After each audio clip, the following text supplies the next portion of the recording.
see right now, without LeBron, Lakers are struggling. Let me tell you about a team I hate, all right? I know the Dallas Cowboy fan is here, so I had to make sure he knew how much I hate this team. I'm ready. I've often said that the people who run baseball, they try very hard to ruin it. I'm from Brooklyn. I don't have a problem saying it to his face. Oh, I'm from Brooklyn. Hey, guys, any...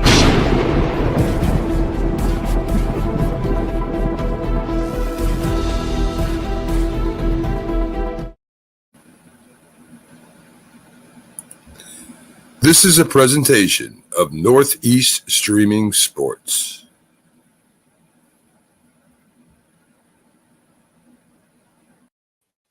What's up, everybody? It's another episode of Coast to Coast. I am your host, Pags. I've got Bo with me. McLovin will be in shortly. How you doing today, Bo? Doing good, my man. How about you? I went to the Flyers game last night, so Nice. yesterday was the first day of kind of like the new season, even though it's not official yet. They still have to make sure that the 49ers don't send in any type of because I think you have 3 days to be able to debate or protest the win or some sort of loss and appeal? stuff. Yeah, so not that I think that they're going to do anything like that. I think they realize they lost fair and square, and this is not like the 2020 election where nobody, Yeah. So, I don't think there's going to be any riots happening in Los Angeles at the headquarters of the NFL saying, anything like that. But that being said, like I said, today, yesterday was like the first day of the 2024 NFL season, and Chicago, you are on the clock. So, So I guess on that note, what do you think? You think they go after a quarterback, or you think they stick with Fields?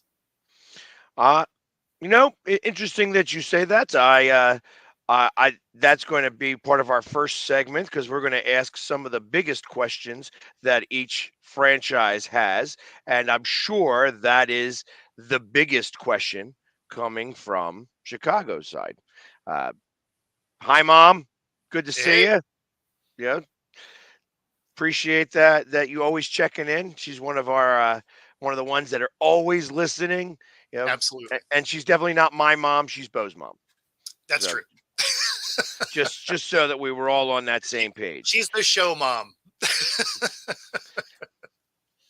So first off, CBS, it is reported that this telecast was the most watched telecast ever with 123.4 million viewers.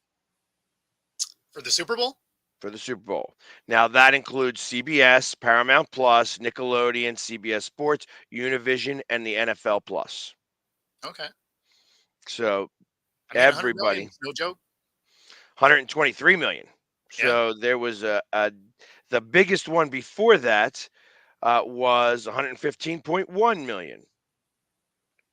Okay. Actually, and it's a total of 202.4 million viewers watched all or part of the Chiefs. So that's what it is. It's 202.4 million viewers in total. Wow. Watched to see if Taylor Swift was going to be shown more than 7 times. I mean, that was probably a solid 100 million of them. Yeah.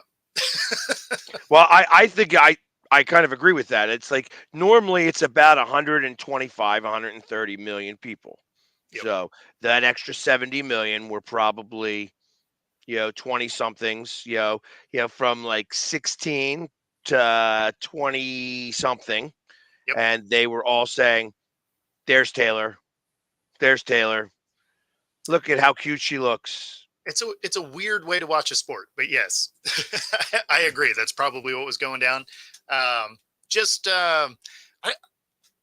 Maybe I'm just not enamored by celebrities at all, but I just couldn't sit there for 3 hours and be like, I wonder if I'm going to see her for a half a second. Like, I don't know. It's just seems weird to me, but hey, to each their own. You know what I didn't like? I didn't mind Taylor, but Sure. that ice, whatever her is, the one with the doing with the upside down cross and stuff like that. Like, really, that's what you went Oh, there for? the Yeah, what was that? Ice Spice? Is that what it is? ice spice or whatever it Yeah, is. I don't. It's like I'm not I familiar mean, with it. obviously, what I say doesn't matter, so I don't care. Of course. But they should never ever show her again. I don't know who she's married to, but that bitch has got to go. Get the frig off my television set Yeah. and get erased from my life. You know what I mean? I don't Sure. ever want to see you. I can imagine that there were a lot of people who felt that way. Making Yeah. devil symbols on the free. Listen, I ain't a religious guy either, so I don't care. Yeah. But don't be. You're literally trying to piss people off. She saw that the camera was on her and started doing stuff. Like, Yeah. really? That is a definitely see you next Tuesday move. So that's Fair what you enough. want to look like. That's what you are. Yeah. That's how I look at you. So Yeah. I'm That's not. fair. That's fair. I mean, people will use that platform however they can, I guess. Yeah. I mean, so it made me wish that they showed somebody else who was doing the opposite of her. Like, because now Sure. it's like you got to balance it out. Like, why just show her? Right. And You it's got you needed to have Tebow on the other side. yeah, just doing it, being like, hey, yeah, and just kneeling after every touchdown. Exactly. So, but yeah, I thought that was kind of interesting to see that in general, and it's like, all right, whatever. Um, that being said, because the season is now over, Yeah. it's the combine is getting ready to get kicked off here shortly, and there's going to be 321 prospects that were Oh, invited that's a to the big field. combine. That is a big field. Uh, Interesting to me. That's They that's add that's a like an lot. extra day to it or something. Say again. They add an extra day to it or something. Uh, I don't know that answer. Let's find out, shall we? Uh, no, I don't want to see that. It's February 26th through March 4th. So Oh, that's a full 7 days. yeah. Usually it's 5. Yeah. So they added a couple days to it. All right. I mean, you would have to with that many people. Yeah, and I'm surprised. I got to imagine some of these people are going to go. Like, why would Caleb Williams go? I figured he shouldn't go. Yeah. I mean, I don't know. Sometimes you kind of need, especially because of how their season kind of fell apart a little bit at the end there. You almost need like a good pro day to remind everybody that you're good. Right. All right. I mean, so I could see him go. I could see him like not doing parts of it, but I could see him throwing, something like that.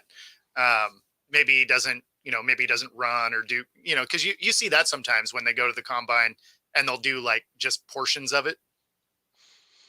Well, yeah, I understand that, but here's the list of quarterbacks, and it's actually not as big a list as I would thought. Uh, Jaden Daniels from Yep. LSU, Sam Hartman from Notre Dame, Devin Leary from Kentucky, Drake May from North Carolina, who, surprisingly enough, I don't remember North Carolina having such a great season, but he's listed pretty high up on the board. What, Drake May? Drake Yeah. May. Yeah. It's because he throws a really good ball. So he is actually going to be a sought after prospect. So, but yeah, you're right. I mean, it wasn't that the team was amazing, but he played incredibly well. Okay. I just because I know that he's a top, he's listed in the top 20 Yeah. picks. So number one, he's a number one draft pick from what I hear. JJ McCarthy from Michigan, Yep. Joe Mixon from Tennessee, Bo Nix from Oregon, Michael Penix Jr. from Washington, Michael Pratt from Tulane, Spencer Rattler from South Carolina. Again, yeah, Like he's not going to need a good combine because I'm not familiar with who that is. exactly. Austin Reed from Western Kentucky. Okay. Now, again, that's probably somebody who is just, trying to become Mr. Irrelevant this year. Yeah. I mean, I don't know. I maybe I'm talking improper. Maybe I mean, I'm. That's another one where I didn't really watch I can't watch all the college games, right? So I've never even heard of Western Kentucky. Yeah. So Eh, they play. So They I'm not must be the Wednesday games.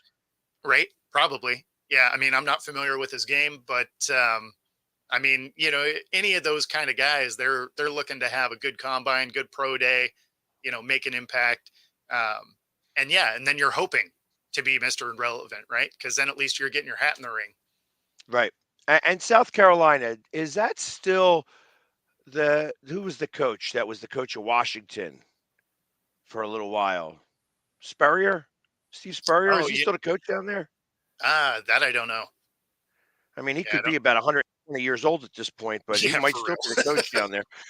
Um, keeping going, Caden Slovis from BYU, Jordan Travis from Florida State, and of Okay. course Caleb Williams from USC.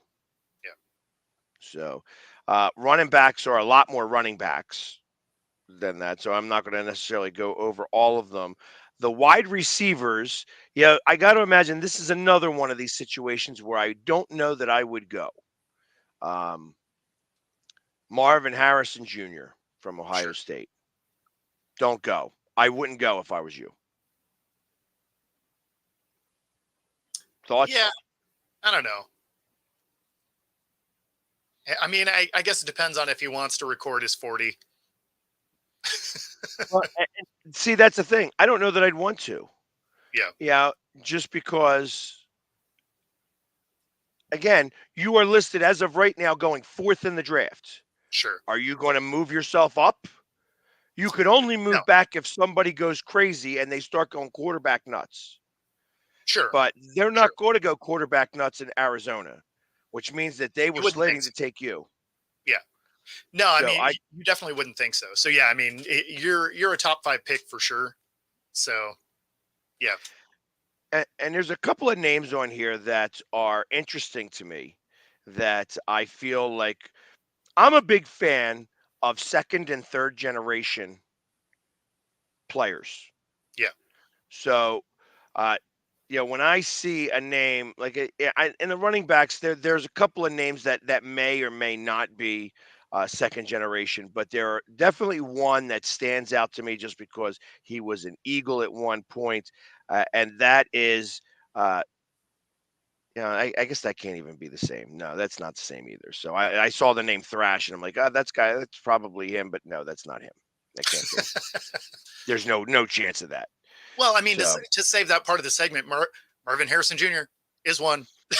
he is definitely one. He is definitely one with Philadelphia ties as well. So, um, and there's a bunch of different tight ends.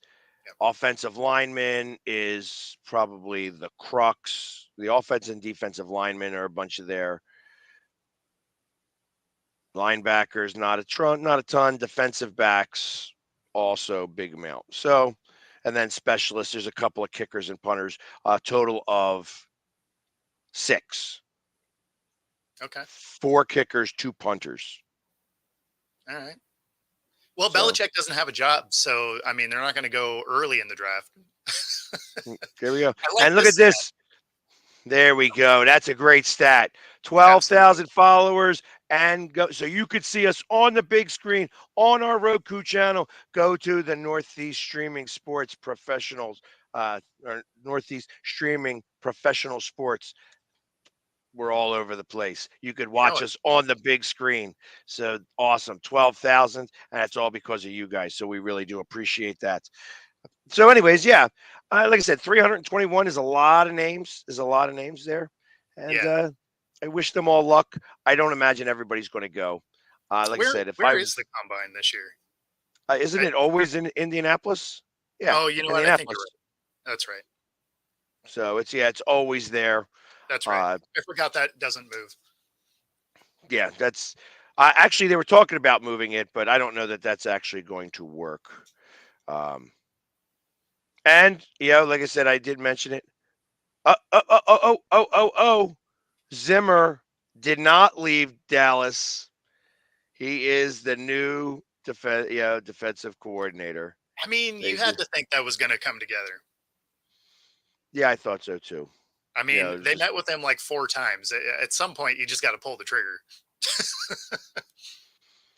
probably about money, And in other just relatable news, Mitch Trubisky was dropped. He's got to go hold a clipboard somewhere else this year. Yep. Someone will I'm pick him sure. up, though. Someone will Huh? pick him up. He Oh, plays just absolutely. well enough to hang around.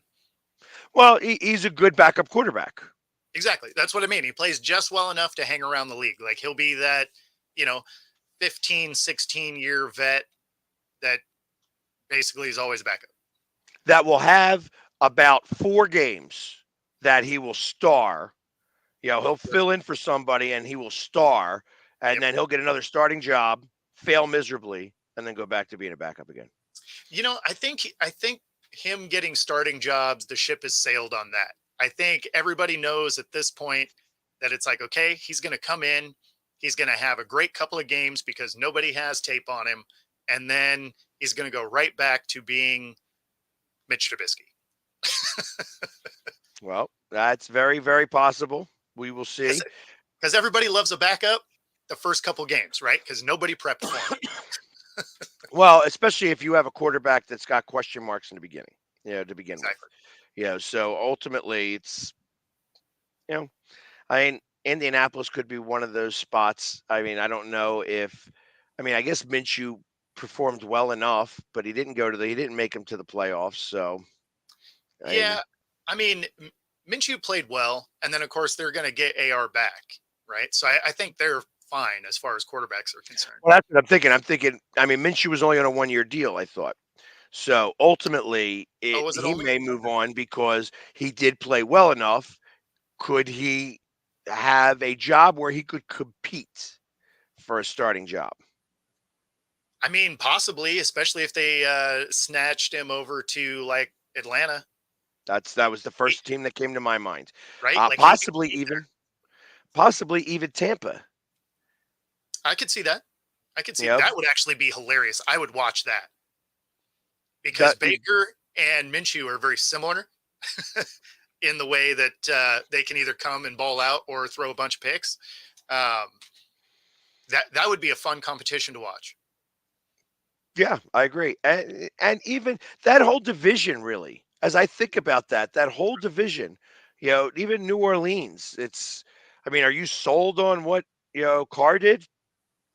I wouldn't be if I was them. I'm not sold on. I mean, again, I don't know how Allen kept his job as coach. I mean, talk about underperforming with the talent that they had. Um, so I like can Carr get you somewhere? Absolutely. Are the pieces on that team that can get you somewhere? For sure. The coaching of that team is bad. Of all the guys that got fired, him and Eberflus are the two that somehow didn't get fired, and you're like, wait, what? I feel like some owners just prefer to ride it out some.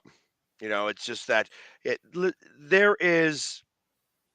It's funny. I'm gonna bring up Gary V. How often do you hear about Gary V. On sports talk radio? But I'm gonna bring him up, even though he's a Jets fan. Uh, he, I was listening to him. I maybe it was on Instagram or something like that, and he was posed a question. Actually, no, it was on one of his lives, and he was posed a question of how do you, like when you hire somebody, how is it that that you actually have the right fit? And he goes, you don't. You don't. Sure. He said, the one thing that you have to learn about hiring people is that you have to be humble and learn how to fire quickly. Yeah. And that he mentioned, he's like, I brought in somebody who was going to be the general manager of my business. And he interviewed great, 4 interviews, 4 interviews, all went great, hired him, offered him a very substantial package. Day one, I fired him. Yeah. Just realized that once I actually worked with him, that we weren't going to align. End of story. And all of that work to get into there, you hire slow, you fire fast. That's what I've heard 100%. all along. 100%. Some owners don't believe in that. And that poses bad things for a franchise when that's the case. So Absolutely. I mean, I get letting someone marinate in a way of, maybe they didn't have the pieces they needed, right? Like maybe they weren't all quite gelling together. I can see being like, okay, let me run this back one more time, make sure that this isn't just they couldn't all get on the same page as quickly as we would have liked, or is it this is just a problem? Whereas in this scenario, like you had all the pieces to win that division. Like on paper, when you looked at that division, the rosters against each other, there's no reason the Saints didn't win that division. right. But They didn't. check. They didn't win. They did not win the division, and that could have been coaching. So Yeah. there we go. I appreciate it, Joseph. Thank you very much for checking in. My Uber driver. That's awesome. I definitely get Uber drivers all the time that know the Philly sports guy. I give them my card and they start to follow me. So I appreciate it, Joe. Thank you very much. And Joe, just give me a quick. Where were you from? Because I get Uber drivers everywhere. Something tells me he might even be from Seattle. Oh yeah, He might be. that's kind of cool. Although I think I remember using a lot of Lyft in Seattle. For some reason, Lyft is cheaper than Uber. It kind of goes back and forth here. Long neck. That doesn't ring a bell to me. I have no idea where that is. But that's perfect. Awesome. So, but anyways, thank you for checking in, Joseph. I really do appreciate that. Yeah, one of the things that I was looking at today, and as I'm looking at different news stories. Oh, there we go. All right, he's there. He's a Philly guy. All right, perfect. Because I do use Uber around here too. Because if I'm going to go enjoy a cocktail, I'm not driving. No, 100%. So, there he goes. That's it. That's what I do. I give my card to people, and then they come and follow. So I appreciate that he did that. So, anyways, we're going to talk now that the Super Bowl's over and we're getting ready for the 2024 season. Every team has got a burning question on what they need. What's their biggest question moving forward into this season? And we're going to delve into this. We're going to hit as many teams as we can in the top part of the hour and wait for Jay to show up. And then maybe we'll ask him a couple, and then we'll go further and start talking about a couple of things that I mentioned yesterday. That like I said, they were going to have 8 international games starting next year, and then I ultimately think that it's going to be 16 international games, and every team is going to wind up having to go away at one point or another. Yeah, I mean, that would. I think that's coming. I think that's absolutely coming. You're going to see the second bye occur that 18th week, and then you're going to see the Super Bowl move back 1 week so that it is actually on President's Day and that everybody gets the day off. That is absolutely going to occur. The NFL has been working diligently, and they have to take baby steps to get there, but they are absolutely going to get there. But we're going to start seeing, that's why they were talking about having sites for the for the AFC Championship and the NFC Championship, because ultimately they don't want to go up to Green Bay in February or Chicago in February. Yeah. That is way too cold. Yeah, I mean, I don't know. I feel like being rewarded for being having the best record means something. I agree, but that's why they are considering doing that, because was somebody going to die of frostbite at some point? That's what will occur. I'm surprised. It was interesting. The guys that were those both freezing games in Buffalo and in Kansas City, and the guys without their shirts on, they were fine. Yeah. But a couple people did get hyperthermia. Yeah. So just not any of the guys that took their clothes off. It amazing to me, but for sure.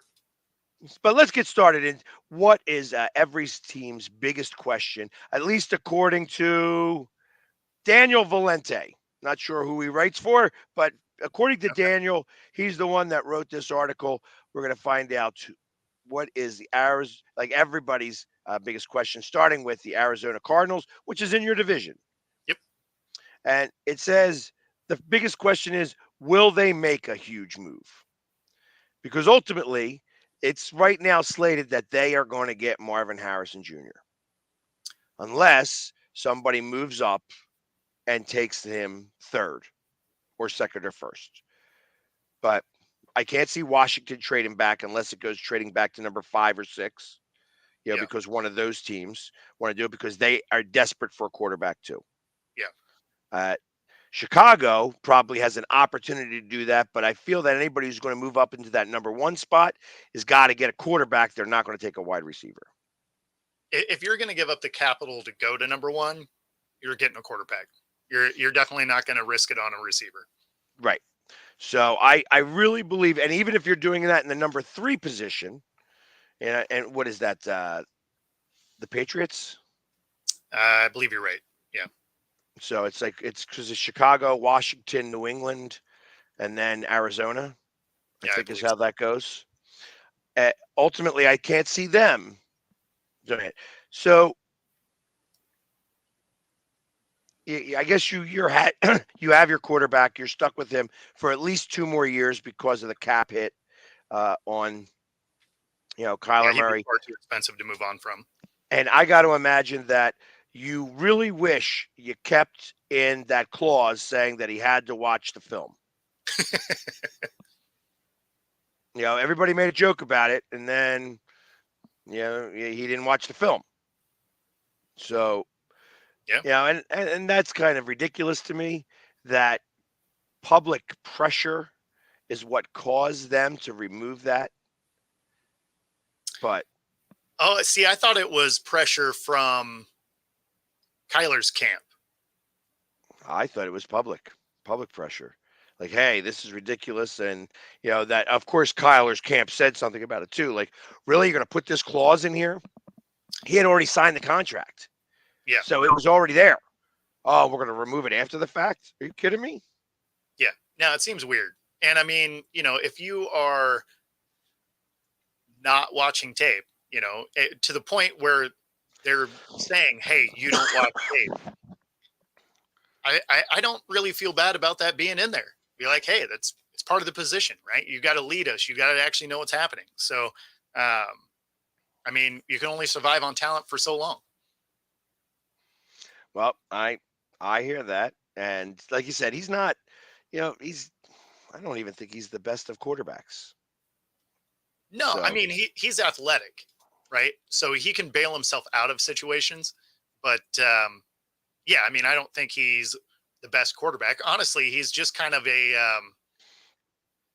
he's kind of like Russell Wilson was early in his career, but just doesn't have as good a team around him. okay. You know what, Joe? I will address this right here and right now just because it makes sense. I mean, I've read a number of different stories about this, and I have a little bit of experience with Andy Reid. Like I said, we weren't the best of friends or anything like that, but I got to meet him a few times while he was in Philadelphia, back early in his career and later in his career. There are certain players that he has favorites. He definitely has favorites, and Kelsey is one of his favorites. So Kelsey gets a little bit of extra. He's allowed to take certain liberties. And in that circumstance, I can imagine that Kelsey apologized later. And they didn't show that on TV. Like he was fired up that he should have been in that play. Had he been in on that play, he would have created that block. And ultimately they'd still have the ball. So it was in that type of moment that was done.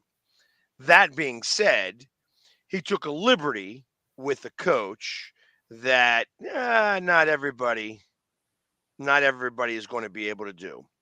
And they showed it over and over and over again. Yeah. Had they lost that game, I guess it could have gone back to saying, hey, that actually had a moment. But I don't believe that. I don't think that that would have been the case. It's just the way that they would have lost would have probably played that. And I think it showed a fire from Kelsey that you almost want in your teammates. That being said, it looked bad. It did look bad. And he should not have done it. And I got to imagine, like I said, that there was a, even when he did it, you could tell that Travis surprised himself that he almost knocked him over. Um, so you Yeah. could tell, like right there, so, oh, whoa, whoa, whoa, whoa, like he tried to catch him, and Yeah. then he's just like, and then he walked away, and just you could tell he was just overly fired up. Yep. Well, And and that's how you could that tell was. that it took Andy Reid off guard completely, right? I mean, We don't. We'll because he never dropped know him. if it was a fine. That they may actually dock him something. That I wouldn't be surprised if there is a certain situation that occurs. They may never say it, talk about it, because they just won the Super Bowl. They don't want that to be the factor Yeah. that says all of this. And listen, let's face it. He has had a very unique year. He Yes. is all of a sudden in the limelight much, much more than he's ever been in his entire life. And No doubt. ultimately, that's the reason why they even bother showing it. I mean, like I said, they may have said something about it had he not been Travis Kelsey. Had it been anybody else that went and did that, and ultimately, like I said, he was overly fired up. He went over there as coach. He startled his coach, Yep. and then like he realized what he did and then walked away, just like, come on, like we got to get this together. It's like it was a way of trying to fire up his team and try to do whatever, and it just looked bad. It looked bad. I wouldn't be surprised if there's a fine that actually gets levied. I'm sure there will Like, be. And I mean, realistically, if it wasn't Kelsey, it wouldn't have been on camera at all, right? right, Like that would have been the 8th or 9th camera angle that might have picked up a part of it, and that's it. right.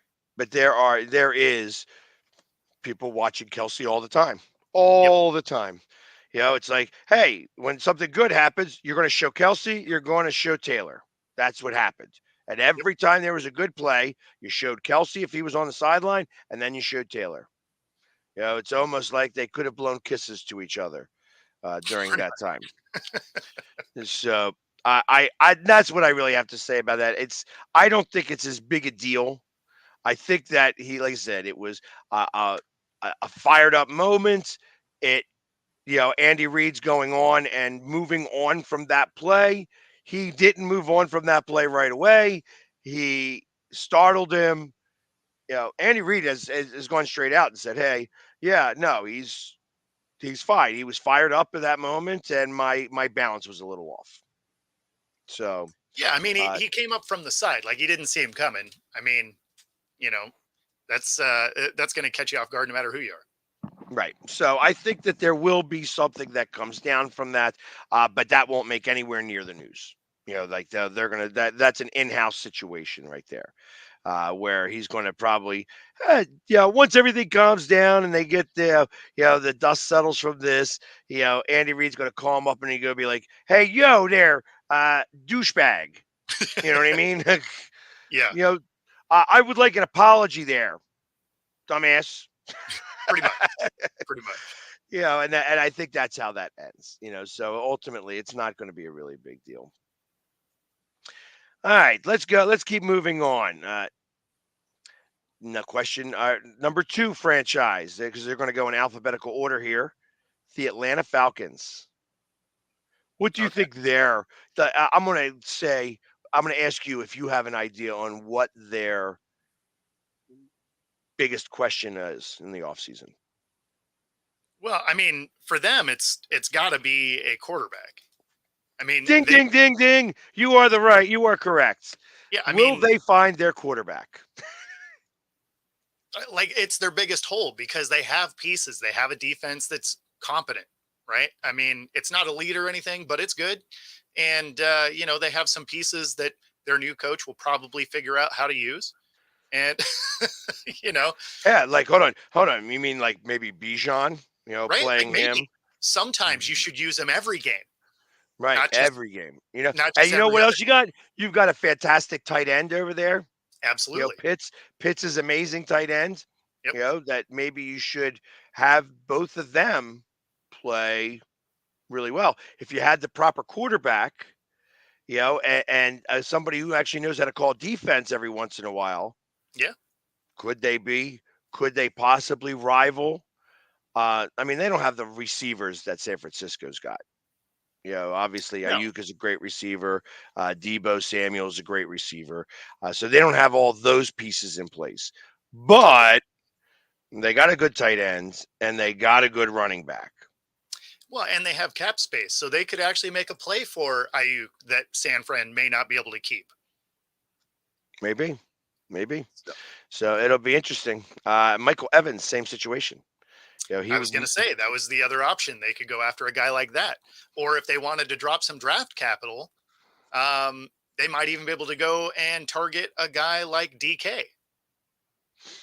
There you go. That would actually probably change things tremendously for Yeah. them. So, all right, moving on. The Baltimore Ravens. This is a little bit of a tougher one to think who would be their question, so to speak. Like what would be their toughest question to answer in this offseason?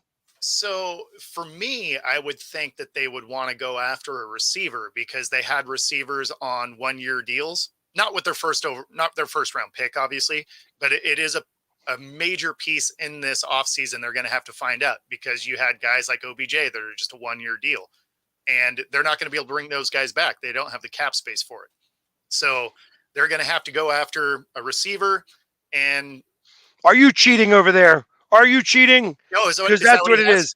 Which pending free agents will they resign? Yeah, and that's OBJ, Patrick Queen, Kevin Yep. Zietler, Jadeveon Clowney. He should be gone anyways. Justin Matabuke and Geno Stone. Okay. They're free agents. How many will they be able to retain? Man, maybe two of them. Maybe two of them. Probably don't want to drop your number in the comments there, though. Hey, listen, no, if he wants to get people to call him up for Well, then I rides, guess Uber, right? So, yeah. I appreciate it, Joseph. Thank you. I am going to write that down just in case because I'm always going to the stadiums. It's the ride home that's the pain in the ass part. For sure. Because most of them So- are taken. exactly. Yeah. Plus, I like to wait for traffic to be end because I don't like those surcharges that they charge. Yeah. So, but yes, I agree. The free agents is going to be the big deal, and you could say OBJ did well enough, but now that he's dating a Kardashian, you figure that's going to just be a big problem. That's why you're going to continue to lose. So He's dating no a more. Kardashian now. He is Kim That career Kardashian. is over. That career Kim is over. Kardashian. So yeah, I don't know that you re-sign him. He may have to go somewhere else. I mean, I didn't think they were going to re-sign him anyway. He's more or less a splash player. He's not really a workhorse at this point in his career. He's someone that you're going to target 3 to 5 times, and that's about it, right? Like he is more of a decoy than he is an actual target. But he's going to come up with 2 or 3 great catches during a game that are impactful. I mean, obviously Flowers was hurt, so he got more play this year when Flowers was out. But ultimately, I think with Flowers back, you're going to see him be the number 1 guy. They really should get a really good number 2 who's not the big name, who's not the diva style wide receiver. And ultimately, I'd let almost every one of those names go. Maybe keep Patrick Queen. Yeah, that's the one guy that I would consider maybe holding. Yep. All right. Next team on the list, the Buffalo Bills. What do you think the biggest burning question for their offseason is? I mean, I'd like to see them get a running back that they actually used. They could also go with some O line. I think they're going to lose some of that, but I think a running back would help that out. Maybe make it so that Josh Allen doesn't have to play hero ball every time he touches it. Would probably be awesome. So this specifically, he says, what does the future hold for Von Miller and Stephon Diggs? Sure. That Miller was, Von had some situations occur, so he was not thinking about football in the forefront of his mind. And Stephon Diggs, you know, Stephon Diggs is, A problem. I yeah, mean, he's a diva. He's a so diva. the problem with Diggs is he is great for the first year or two wherever he is. But we've watched this movie before when he was with the Vikings, and he basically worked himself off that roster. And I think he's doing the same thing here. But I think they have him for one more year, so they probably use him. But yeah, I mean, he has become more of a problem each year. Well, and And I there think you it's go. because yep, that's what he says. But I think he's a competitor, and he is good. He is No good. doubt. So, now I can't answer if he's a locker room cancer, but you know, Yeah, I don't know. he Not in did the work locker his room. way out All of. we can report on is what we see on camera, and that's always skewed by whoever's pointing the cameras. Exactly. So, again, I know that he likes to, you know, he is very competitive, and he is good. He is a good wide receiver. So, you know, I don't know. I don't know. I know that uh, him and his brother like to bap a little too much. You know what I mean? Yes. Trayvon Diggs is like, oh yeah, well, So my thought is, you know, he'll be fine. I think he just wants to get further in the playoffs. So I'm not sure if he's a cancer in the locker room or not, but he may be. He may be, and if that's the case, Josh Allen needs to do something about that. Really, you know, because Yeah. it's not like Diggs is a big guy. He's just got a big mouth. Yeah. Here we go. So next question is for the Carolina Panthers. Just throw a dart at the wall. They need everything. So this guy, this guy says that the biggest question for the Carolina Panthers, the largest that looms largest, is can Dave Canales save Bryce Young? I mean, are they going to give him an offensive line so he's not running for his life the whole time? They're going to give him targets to throw to since they got rid of all of them to go get Bryce Young? They're going to give him a defense that is better than it is. I mean, there's so many places to go there, and they don't have a lot of cap, and they don't have any draft capital. Like that is got to be the least appealing job, and the only piece that you have on that team that you're like, okay, we have that piece is Bryce Young, and you don't even know if he's good because he spends his entire day getting murdered behind that line.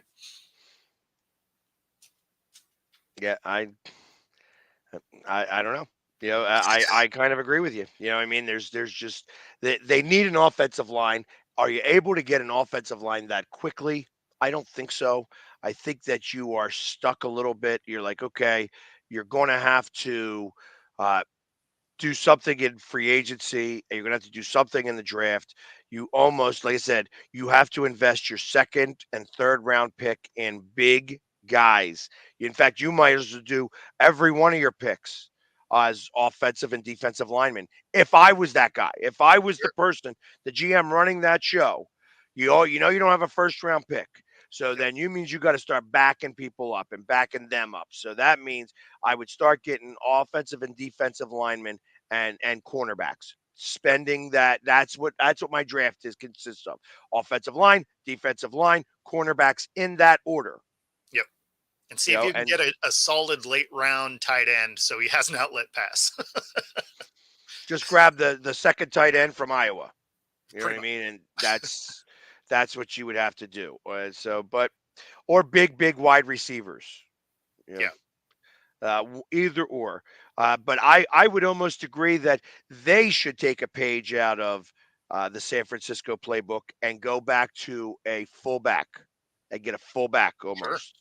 That absolutely. would be somebody who can actually block in the backfield and could just give a little bit of extra protection.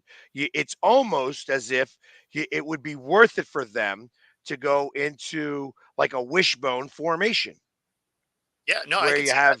have that Yeah, you dumb it down that much and give that guy some protection so that maybe he could use his legs, maybe he could see an opening, maybe he'd be able to get to read number two. yep. Nope. Drag That's out the old Madden 95. Let's get some of these offset eyes and exactly, yeah, exactly. So I mean, there's so much that's going wrong over there, but yep. yeah, the wing tee. Yeah. Yeah, Hey, that's old school there, where you have the whole three running backs in the exactly. backfield, two halfbacks and a fullback. You got Absolutely. all There's no right, question what you're doing, but man, you got a lot of bodies moving. exactly. Next one on the list, Chicago Bears. Man, that's a tough one. What's their question? You should be able to So, knock this one out of the park. I feel like you're gonna get the question. I mean, obviously the question is Fields any good? We don't know that yet because he hasn't had an offensive line. So I feel like you got to probably trade back and get an offensive line. Figure out if the guy that you have in house is that guy. Um, you know, because really they're going to go one of two ways. They're either going to do that, shore up the offensive line, or they're going to get rid of Fields. And there it is. That's the question. What's the biggest question? What happens with Justin Fields? Yep. Do they trade him? Yeah. And I guess we're going to find out in the very beginning. Like obviously they're on the clock now. Yeah, So if somebody is willing to give them 3 first-round picks, which why not? Why sure. wouldn't you do that? You know what I mean? I would give them 3 first-round picks. Uh, then you're going to keep Fields.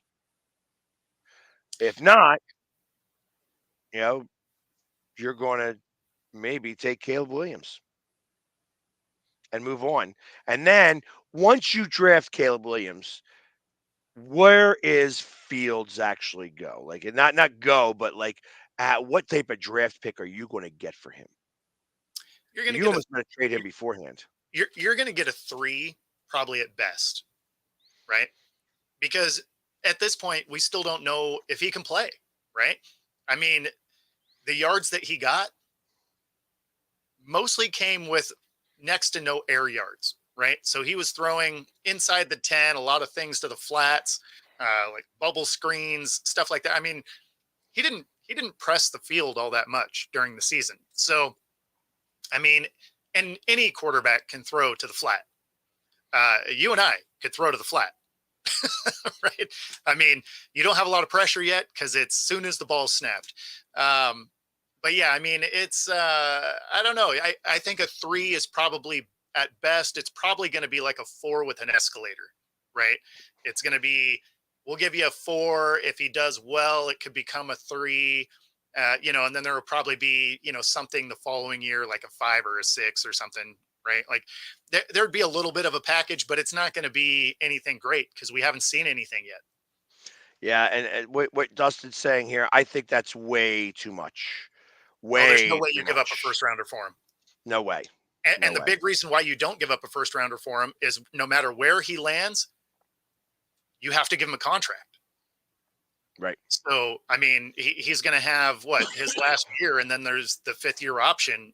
So, I mean, you got to get him a contract immediately, and it's still not going to be cheap, even though you don't know what he is. So, I mean, at the end of the day, if you had a first round pick that was worth getting a guy, you probably just go get a guy. I didn't hear that, Dustin. I really didn't. I mean, yeah, people talk obviously, but I didn't hear anything like that whatsoever. Again, that Yeah, I they haven't were seen willing that to from give up. anything official, that's for sure. I mean, I'm Yeah, sure they some may of the have. rumor mills, but Yeah, they um, said maybe they would do that, but I'll be honest with you. I feel that there's no need for you to give them a first round because if they're going to go quarterback, why would you at all? That means they're going to get stuck with both quarterbacks. yeah. So, Well, that's why I say a 3 is probably at best. I 'Cause there's like the 3 with the escalator clause. You know what I yeah, mean? Like it's I got 3. Actually, maybe if you wanted to go crazy, I would give them a second round pick. If I was really, really hot on him, like okay, he's talking about with Atlanta, I'd give him a sure, second round pick in this draft. okay, I would give him a third round pick in the 2025 draft with the escalator. okay. If you make it to the playoffs, it goes to a second round. If he makes it to the Super Bowl, it becomes a first round pick. And that's how I would do that. You Yeah, know, I mean, I could get into something like that if you. I mean, you'd have to really believe in the guy because again, you're gonna have to pay him immediately. So it's not like you get to enjoy that learning process. Sub Jay? and there's Oh, somebody I'm that we cool. all believe in. Jay, right there, coming in hot. First off, Jay, we're talking about. I'll tell you what we are talking about. We're talking about everybody's biggest question, every franchise's biggest question going into this offseason. But first and foremost, we have to mention how bad is Zimmer going to suck in Dallas? First off, I just want to say, Bo, I bet you can get into a lot of things. Secondly, I mean, you might be privy to information I'm not privy to because I've been busy all morning long. Did something happen that I'm not aware of? Did they eventually hire Zimmer? They hired him, yes, Yep. right after our Because when I show. went to bed last night, it was still, Questions? Yeah. yeah. It's reported that he's hired as of 20 hours ago. All right. So the biggest question from my mind would be probably the same thing that a lot of people out in Minnesota are thinking is, Zimmer became toxic towards the end of his tenure out at Minnesota to the point where it had been said that he was telling, Kirk Cousins to do certain things. Like he was holding back Kirk Cousins. I don't know. There's a lot of toxicity around Zimmer that I understand he was with the Cowboys in the initial beginning. We didn't get a Super Bowl out of it. I don't know if our defense was any better because of it. There's a lot of negativity around the Zimmer name, and especially with Minnesota, there's a lot of negativity about the way he exited out of Minnesota. So I'm very leery as to what's going to happen and what he's going to bring under Mike McCarthy, the Dallas Cowboys. Do I think he's going to make us worse? No. Do I think he'll make us better? No. Do I think that the best I can hope for is status freaking quo? Yes. My only thing is, Mike, I only ask this of you. When we go into the postseason, don't play 10 yards off the damn quarterback. Bring the game to them and don't play timid because I feel like Dan Quinn played timid. Don't play timid. Bring the game to them and let them be the ones to adjust on offense, not us on defense. I know I'll be bringing popcorn because I'm going to watch this dumpster. You're going to be like, 100%. And if you're at Buffalo Wild Wings, they'll follow up with that. Yeah. Yep. I'll send you the picture with the beer. Be like, ah. And I'll send you back about 500 crying emojis. Yeah, pretty much. And Pat's will be over there like, damn, Kellen Moore. Yep. And listen, I wonder if when the Kellen Moore effect takes a hold, if there will be a meme that was made off the playoff pags when he's just over there. This is probably true. But you know the look I'm talking about. I want to see a playoff version of that. Yeah, I agree with this statement. 100%. I absolutely agree. Yeah, I agree. And that's what worried me about Rex is I feel like, when Rex was in New York, he had no problems telling you what he thought, this, that, and the other. And I don't know how that was going to play into Mike McCarthy. And I think Zimmer just wants to get back into coaching. I think he didn't like probably the way he exited. It's still going to be a weird dynamic. Oh, it's going to be weird. The whole damn thing's going to be weird. The whole damn thing. And that's why I don't, it's not going to be, I'm going to call it right now. And I hate to say it because I love my team. I love my team to death, but I'm also a realistic individual. And I don't see that happen. Now, it's always for me. You know that. Come on, you know I'm realistic about my team. As much as I love my team, I just see another year of just waiting for this to blow up in their faces, and hopefully Mike will be out. The question for me is, when Mike is on the door, who we bringing in at that point? That really is going to be the question. Oh no, you're elevating Zimmer. I don't think so. I mean, well, you know what?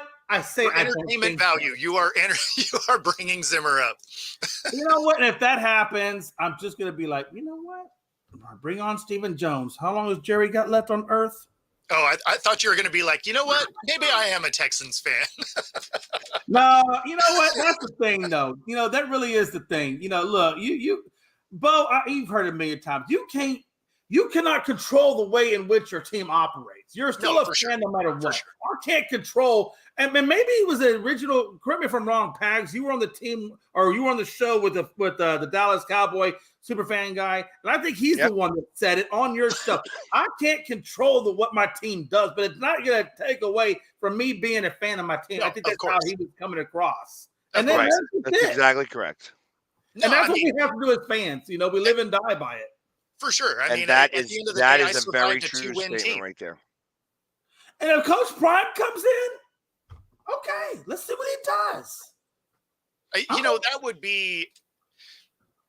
I don't know that it would work, but it would But I'm willing to take a chance. It would get Jerry all the cameras he wants. Oh God. Oh, it would be so hyped up and media. It'd be crazy. But then again, when it goes south, that's just going to give Stephen A. even that much more crap to talk about the Cowboys. Stephen A. will be all over that like right on rice paper. Let me tell you, baby. And, you know, and that's all that's going to do. If it blows up, it's just going to give Stephen A. probably about another 5 or 6 more years added on to his contract with content. So, I mean, similar for Skip, right? Because he's just that ultimate Cowboys homer that and you're right.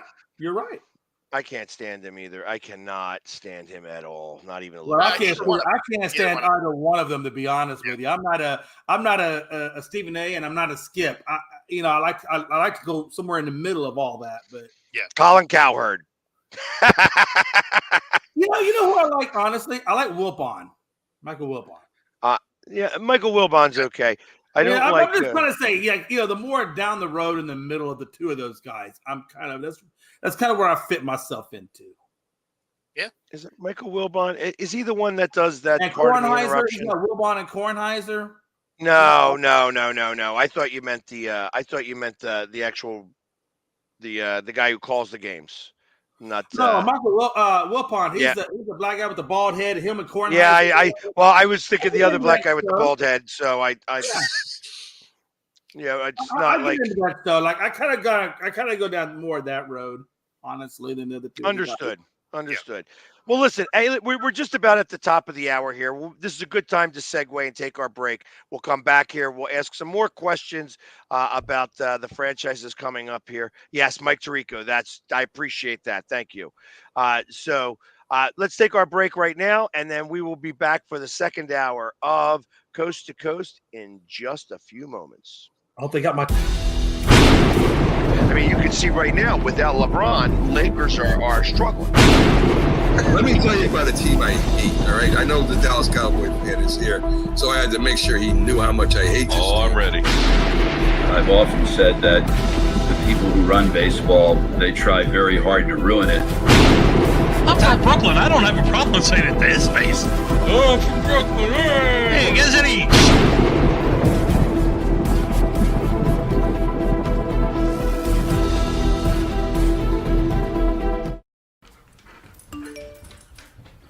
Trisha's having a sleepover tonight. Can I go? I wonder about Lucy's friends. What should I say? I know you're only 10, but one of these days a friend will offer you a drink. And alcohol at your age can lead to so many things. None of them good. So can I go to the sleepover? Lucy, I want you to promise me something. I finished my homework. bigger promise. If there's any drinking, I want you to say, "No thanks, not my thing." Mom. I promise you. Your real friends won't care. Deal? Sure. Really? I promise, Mom. They really do hear you. Did you pack your toothbrush? For tips on how to start the talk, visit underagedrinking.samhsa.gov, a public service message from the Substance Abuse and Mental Health Services Administration. Supporting the needs of our veterans. That's the goal of all of us at Team AmVets. Like Mitch, Carlos, and Kevin from our Welcome Home team that brings furniture to our vets. We are Team AmVets. Or Linda from our thrift stores who brings you great bargains every day. I am Team AmVets. And John, who picks up your thrift store donations that support California veterans programs. I am Team AmVets. Visit our website or a Team AmVets thrift store to donate or shop today. Join the team!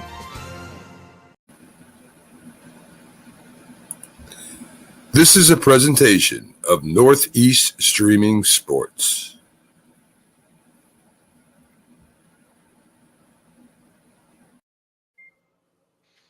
And we are back with the second hour of Coast to Coast.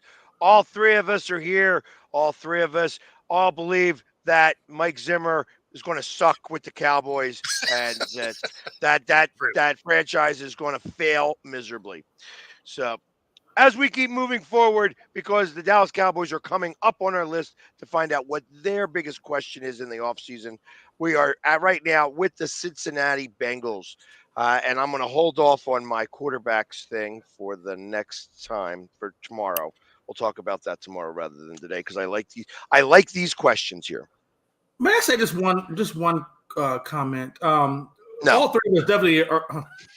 All three of us. See how I did that? I raised my hand, so as I want to make sure I don't over talk anybody. I'm learning to be more professional here. All three of us definitely are definitely in what Pags just said. But I also would like to say, and Bo, I hope I'm not over speaking you, that 2/3 of us think that Kellen Moore's going to suck for the Eagles. I'm not sure which one is the one that thinks he's going to be good. That's what I was wondering. Who thought he was going to be good? Yeah, who's the 1/3? I didn't want to speak for Philip because it was his team. I wanted to give him the option to say, "Yeah, Jay, you're right," or "Yeah, Jay, you're wrong." I am absolutely going to hold off and not say anything until I actually see. I want to be able to see what's going on. I have spent too much time. I've spent too much time talking to Cowboys fans, and they've been too very critical of Kellen Moore. Yeah. So and you haven't watched that games that feature Kellen Moore. Have you not done your homework? Well, I mean, the thing is that Chargers offense did move the ball and put points on the board. Really, how many did they put? Because last time I checked, they didn't make the playoffs. So did they put it? Yeah, of course, but they also were hurt. Yeah, they also got hurt.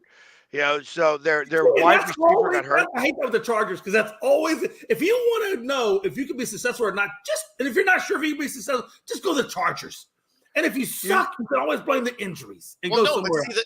The thing is you lose your franchise quarterback. I don't care how good of a coach you are, you're not going to be great. Right. Okay. So, but let me ask you this. But let me ask you one question. If you're a coordinator and you're looking for a job, do you not see that San Diego would be beneficial? Watch this. If they suck, you blame injuries. If they're great, you say I did it despite injuries. Do you not see that there's an out there no matter what? So let me finish what I was trying to say there. Is that offense was putting up almost 400 yards a game, mostly in the air. And we're putting up on average about 28 points. That wins a lot of games in the National Football League. Except when you're in San Diego. Where their defense is giving up 38 points. I know. You have the worst I'm sorry, defense. that was just me being petty. I mean, when you have Staley actively trying to sabotage his own defense, yeah, you're not going to win. But, I mean, the offense played well enough to win. So if you're looking at the tape of the offense, I get taking a flyer on him because bringing a new head coach and everything, he's not going to keep his job. That's just not generally how coaching staffs work. So he was going to become available anyway. So, yeah, I mean, you take a flyer on him. Why not? So basically what we're saying is Philadelphia is the litmus test if he's good or not good. And Pags, if he's not good, how long do you think they give Kellen Moore before they pull the plug? 2 years. No, I'll be honest with you. If he's not good, that whole coaching regime is going to be gone. Well, yeah, I mean, yeah, if they're bad, like if they're out and out bad, yeah, it'd be one and done. But like if he's okay and they get in the playoffs, maybe it's a wild card or something, he gets a second year. Well, and ultimately, I still think that even after everything's said and done, that Washington and New York are both not going to be able to do enough to be able to get the number one seed in the East. You know, and I'm just saying to win the division. I'm not talking about the number one seed in the conference. Just saying to win the division. It's going to be between Dallas and Philadelphia again. Sure. And ultimately, and the fact that we have gone 20 years without the same team winning it twice is going to happen again. I think that the Eagles will win the division next year. I think there's going to be a big resurgence. I'm not going to go resurgence. against that because you're right. That has been the pattern, right? I mean, it's been the pattern. Right. But the only thing that kind of worries me for Philly is still the issues within that locker room. I still feel like there's issues there. And if they resolve that, which I'm sure they will over the offseason, I'm sure there'll be meetings, there'll be get-togethers, there'll be barbecues, they'll figure it out. And then hopefully, you're going to know within that first 2 games if Philly's gotten their act together. Right. Yeah. Actually, that first game in Brazil, because that's going to be a big one. That's going to be a big one. True. Yeah. So, but anyways, going back to the teams and their biggest questions today. We are now at Cincinnati. We're in Cincinnati for the Bengals. And what do you think their biggest question is going into this offseason? Well, for me, it's got to be number one, the health of Joe Burrow and how is he looking. After the health of Joe Burrow and how he's looking, how he's progressing in his recovery, mine would be then, well, what got him there in the first place? The offensive line. So what do we need to do with this offensive line to improve and give Joe Burrow a little bit more protection to keep him from getting injured, or at least try to limit him from getting injured? Because look, I think you got a great running back, you got a good defense, you got great wide receivers. For me, the one thing now is, can I protect my franchise guy and keep him upright? And that's got to be that offensive line. So that's a good question. That's a good question for them, but it's not the biggest question, at least not by this reporter. What are your thoughts there? Well, yeah, I mean, for me, it's got to be defense, because their defense, I mean, and you could look at numerous places on this defense because they were able to put up points, but people were able to score on them pretty easily.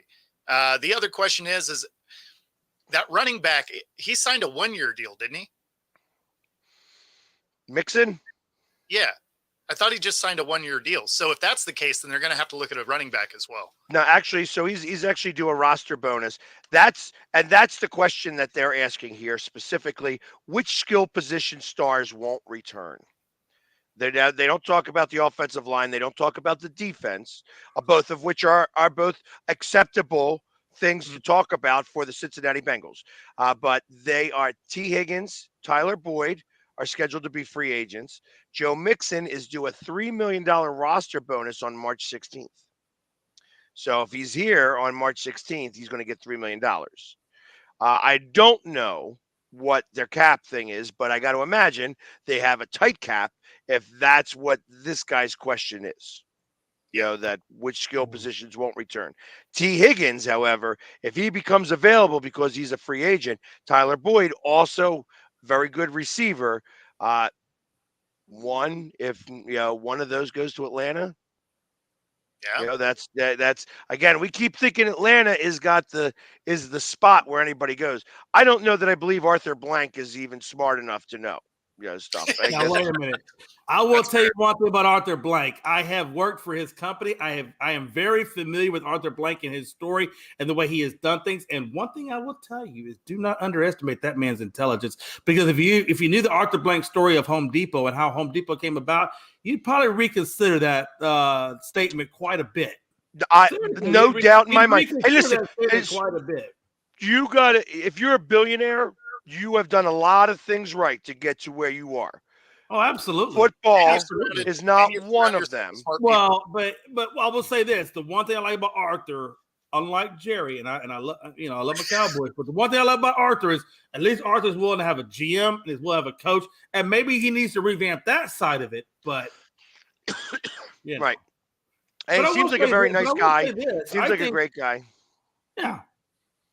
No, I think, like I said, I think the guy's smart. Arthur Smith, initially on paper, he looked pretty good. He didn't turn out to be that good. I think they made some good decisions in the draft. I think they have a ways to go. Quarterback clearly should be their number one, right? Sure. But Absolutely. So next team on the list, the Cleveland Browns. Bo, we'll start with you this time. What do you think is the biggest question in the organization of the Cleveland Browns? It has to be Deshaun. Like, that's got to be the question. Now, that doesn't impact the draft so much, but that has to be the question on it. Can he be that guy? Because you owe him all this money, so there's nothing you can do, right? Like, this is the first year, the biggest piece of the contract. So you're stuck with that. The rest of the team is actually pretty good. So, you might get him an extra, receiver, right, to try and shore that up. But the biggest question for me is, was that one game that Deshaun got hurt in an aberration, or is he returning to form? And that's a question I don't think is going to get answered off of last year's production, because I think he was still kind of left right on that. I think this is the first full year. I think this is the first full year you can say, okay, let's see what we got in this guy. Out of all the crap, and let's be honest, the Cleveland wasn't exactly the smartest team giving him all that damn much money, but I guess that's what they felt they had to do to get this guy over there, and resurrect their team. Of course, Sean has had just a myriad of, whether it be injuries or rust, because God knows he sat forever and couldn't play. There's a lot of things that have hampered Deshaun down to a certain point. And I'm not saying Deshaun's the guy, because I know packaging. I'm not saying Deshaun's the guy. I'm just saying this is the first year you're either going to say he is or he isn't. And if he isn't, well, then I'm saying that he's. The only reason why I'm shaking my head is because you take away all his massages, and all of a sudden he's just an average quarterback. So maybe he really average, because obviously Cleveland went after him for a reason before all that happened. No, seriously. Cleveland's not investing that kind of money if this guy wasn't doing something prior to the incident, right? And listen, I don't know, as somebody said on his team, Amari Cooper, how do you follow somebody into battle who oils up his booty hole? And again, hey, look, if you want to talk about the stigma of what happened as to why he can't be great in the league or that or the other, well, then so be it. But I don't think Amari Cooper, I think he was just saying that out of whatever. I don't think that really holds a lot of weight. It doesn't. So Cooper likes teach their own. He's Amari Cooper, he's an athlete, and he can say things, right? But any Joe Schmuckatelli says that, we're just looking at it as, okay, that's just making fun of somebody. But there's no legitimate weight behind it. So, all right. So let me ask you this question, because this person, this writer actually writes, it's not Deshaun Watson is the biggest question, because you're stuck with Deshaun Watson either way. You're stuck with him. You are. Will Kevin Stefanski or Ken Dorsey be the one that calls the plays? Okay, that's interesting. That is interesting.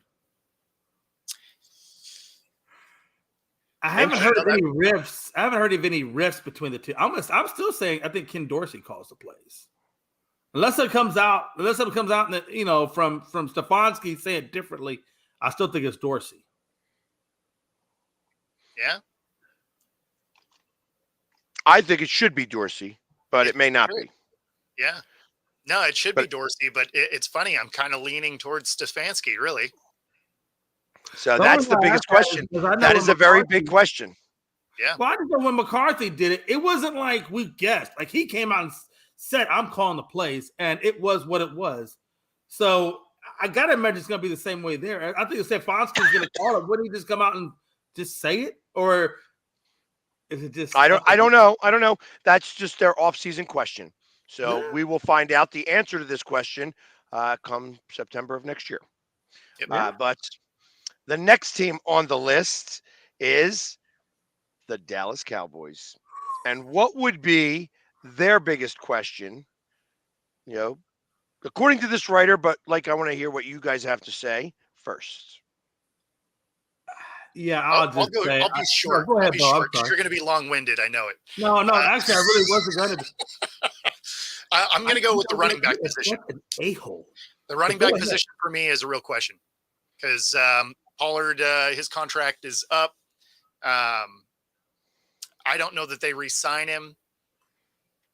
They got some stuff to figure out there.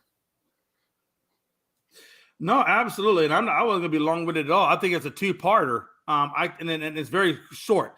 One is yes. What are they going to do? And I'm not going to keep it limited to just Pollard. I think we talked about this recently with Pags in terms about the $19 million cap and what are they going to have to do to get up underneath that and who's going to get cut and who's not going to get cut. So I think their number one issue with the Cowboys is the cap and what they do with it and how they are able to maintain the team that they have and be sustainable at the level at which they were. Number one. Number two is play calling. They got to get this damn play calling under control. And Dan Zimmer really was, or not Dan Zimmer, now I'm combining names. Dan Quinn, I'm sorry, I'm combining names here. Dan Quinn clearly did not call that game. Now we got Mike Zimmer in. And what's the effect of Mike Zimmer going to be on this team? And how are they going to call it? So I got play calling and cap as the two biggest improvements the Cowboys got to work on. And I think that, according to this writer, you guys are both kind of in the mix there because the question is, how does this team get over the hump? Just how do they do it? And it's going to take some unique capology and some players because they don't have it and they don't have the money. So you're going to have to get a little lucky here. Yep, you're right. Just a little lucky. Yeah, I agree.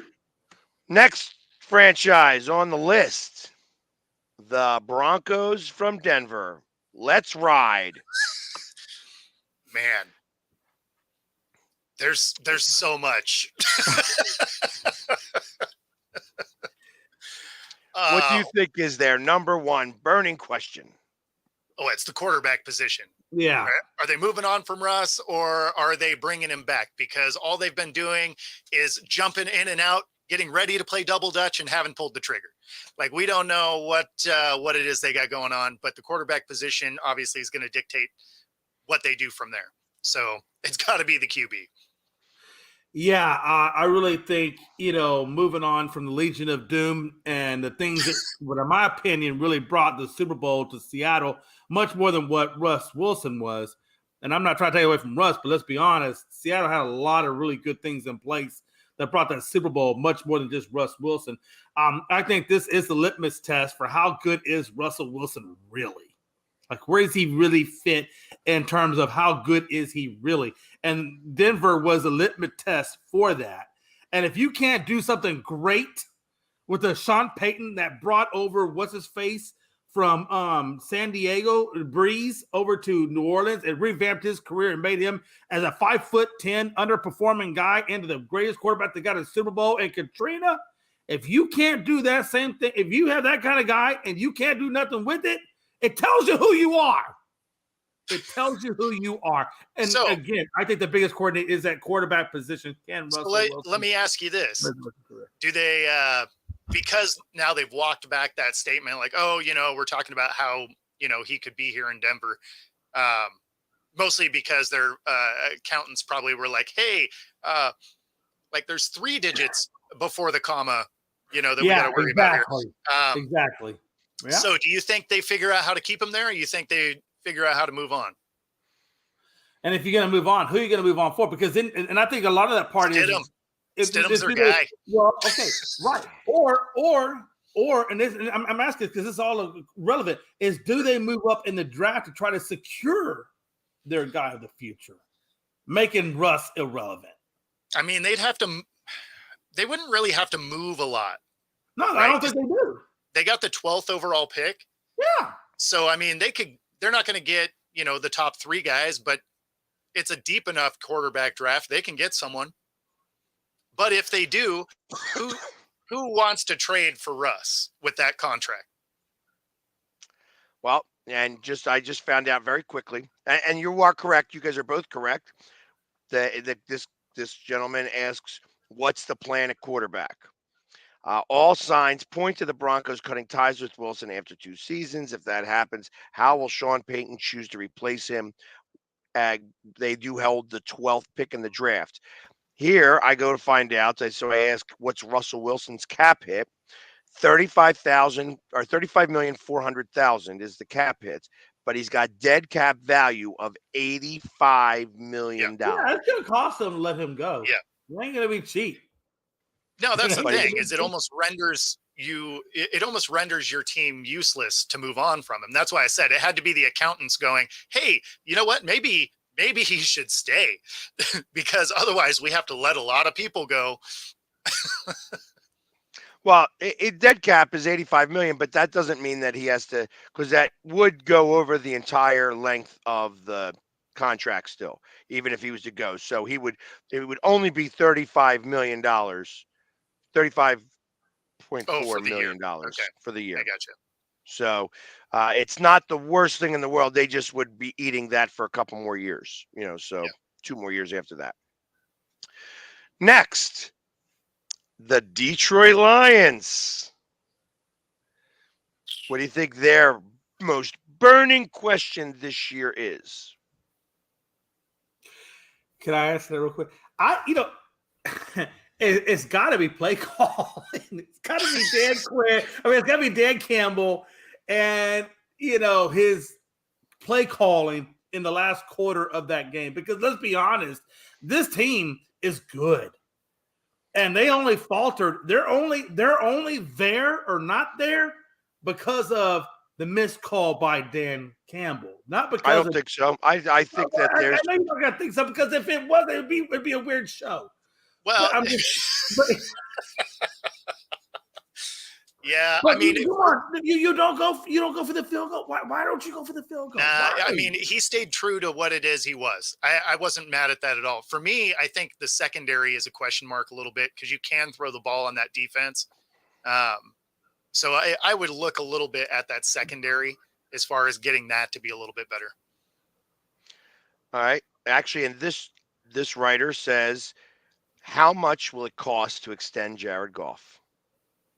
Right now, his deal expires after this next year. Yep. He's making $33.5 million this year. Daniel Jones is making $40 million this year. Just to he's going to set the market if he gets the extension per year. Per year, he'll set the market. That's the way it always goes. When you make it that far in the playoffs, you're gonna. I don't think Goff resets the market, man. I know you say that. But you also didn't think that Deshaun Watson was getting a 100% fully guaranteed contract too. So let's strength on that. It was the only way the Browns were going to make that happen, because he had already come out saying, "I'm not going to the Browns." It was the only way they could be like, "Hey, beautiful bottle of Cristal sent to my house per you when that shit happened." Seriously, I promise you, watch it. With your takes, I'm thinking you want a bag of Crystal. Not, I think you're just saying it wrong. I said Cristal. The way it's supposed to be said is Cristal. Yeah, but you don't even drink. You don't even drink. But you don't even drink. I don't, but still. I don't have to drink it to display it with the sign that says, "Bo was wrong." That shit will be on my mantle right next to when I get the one from Bags that says he was wrong. I'll never get that one, but I'm going to always keep a space there for it. Because I'm never wrong. Well, that's a subject for debate. I'm really more or less along your stubbornness to never send it. Pretty sure this show isn't that long. No, it's not. So next team is the Green Bay Packers, and I'm going to be very quick with this one because it's the same exact question. How much will it take to extend Jordan Love? Yeah. And that's the only reason why because this writer wrote about it, and it's like literally the same exact question. All right, you got the answer. Can I give a super 2-second answer? Yep. Depending on what Goff gets, up it up a little bit, and that's what Jordan's going to get, and vice versa. Whoever sells that their contract first, the other one's going to base it off of that one and go a little higher. That's correct, because they both, except the salary this year for Jordan Love is at 10.5 million, that rather than 33.5 million. And ultimately, the other quarterback that I could think of that's probably going to make a little bit more money this year, going into this year, this upcoming year, is one Mr. Irrelevant. Just my opinion on that. Yeah. Because he's gonna. If I was his agent, I'd say, hey, listen, I would expect right now we start talking about this now, because he's not coming into camp until we get some more money, and I don't care. That's what I would say. Hey, once you make it to the Super Bowl, that's a feather in your cap that requires you to have that conversation. Yeah, especially since that's a good business, Bubba. I gotta support my family. That would be the first thing I gotta say. Gotta support my family, and $700,000 just isn't a lot of money. When in the background of that conversation, I got the Jeffersons moving on up. Well, not only that, but think about that. He does live in California, so that 700,000 is really only about 218. Pretty much after you pay your taxes. Well, that's what I'm talking about. So. Well, and then once you go and you pay your agent and everything else that goes along with it, I mean, you're not making a ton of money. Hey, that's what I'm talking. He's probably only making about $200,000 a year. I promise you, Jordan. I promise you, Brock Purdy's clipping coupons, but he's going to give the scissors up on signing day and say, you know what, I'm done clipping. Time to get paid. Time to get paid, baby. I'm surprised that they didn't talk about that fact that he's still living with his mom. You know what I mean? Like, I would do too. Cutlets over there in New York. Yeah, Tommy Cutlets. So, anyways, next team on the list is the one team that the bandwagon did not stop at for Mr. J, the Houston Texans. Yeah, you know what? With the Texans, I really like this team, man. I really do. I mean, they have a lot of things really going well for them. And if there was one spot I would say for those guys to add on to, it would be probably on the defensive side of the ball. I would like to see them get a complimentary in route, or even if you want to play, if the best available is at the linebacker spot, I'm even okay there too. But I would like to add them another key piece to complement Will Anderson on that defense. And I think we're looking pretty good because that offense is set. You got your tight end, your wide receivers. You know, if they want to go for a running back, maybe, but I think you're okay at the running back spot. Defense is where I think we add on. And I think D'Amico, being a defensive guy, I think that's what he's thinking. Yeah, I'm actually with you there. I'd like to see their defense get a little bit better. And because, I mean, the offense has been able to move the ball, put up points. So, yeah, if that defense can get a little bit better, absolutely. Well, and you guys aren't far off because this guy's talking about re-signing their biggest free agent, Jonathan Greenard, 12 and a half sacks at 26 years old. Yeah. So when you're talking about adding a piece, there is somebody in Philadelphia right now who was given permission to request a trade. Yep. So it wouldn't surprise me if that was one of the destinations. So, and I thought about like where would be a spot that could actually give some capital here. It wouldn't be the biggest. That wouldn't be the biggest deal for them to even giving up a first round pick for Reddick, which I don't think he would get. But because it's a later first round pick. It's very possible that could be the case, like giving up that first round pick to have another 12 sack guy coming in would be a good fit for that spot. Yep. Then that's interesting. That's interesting. And again, you can also address their defense in the draft too. I mean, depending on, I don't know exactly where the Texans fall, but they're at 23. At 23? Okay, because you got to, this is what I'm thinking. You got to figure the first 15 selections got to be quarterback, probably offensive line, and possibly maybe defensive line. What do you guys think? Well, minus pick number 4 was wide receiver. And wide receiver, excuse me, I let that out. I apologize. Wide receiver, because you got Marvin Harrison in there, you got Ozunzi in there. I mean, to say that you can't at 20, if they're picking at 23, to think that you can't get a really good defensive piece at 23 would be ludicrous. So, do you have to give up so much money if they don't want to in free agency when you could probably get a really good blue chip guy? Right there at 23, that solidifies that need, and you keep your cap low. I didn't say it would be a first-round pick this year. Oh no, I'm just saying. Like I would look at maybe looking at the draft at your position to get that defensive need before I go to trade away assets. No, so I could see it being a first round the following year, and maybe you do both. You get Reddick, and then you still draft a guy. Right. And that's where I thought. I thought you give a 4th round pick this year and a 1st round pick next year. Sure. And you try to build off of that. So it's almost like this is like that's like an NBA style trade where you are betting on the fact that you're going to be better this year than you were last year, so that you're trying to give them a worse pick. So it's like, hey, we're going to do it's almost like a top 20 protected pick or top 23 protected pick. Because we got the 23rd pick, we're not going to give it up this year. We figure we're going to give you pick 27 or 26 next year. And here's the thing. Let me ask you guys this too. And this is what I think about when I look at futuristic things. The one thing I learned about this year specifically with the Texans was they got 3 wide receivers that in their own rights could be wide receiver ones. No, they got a ton of talent.